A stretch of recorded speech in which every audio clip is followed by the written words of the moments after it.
நடக்கும் ஊர்வலம் உன்னோட கன்னத்திலே வைக்கலாமா? அந்தியிலே சந்தனத்தை பூச, ஆசைகளை கண்களிலே பேச, சேலையிலே நீ விசிறி வீச, காலையிலே பார்த்த கண்ணு கூச.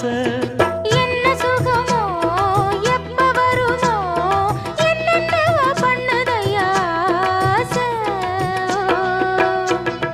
மலையோரம் மாங்குருவி மாவிலையில் பாட்டெழுதி பாடுதடி.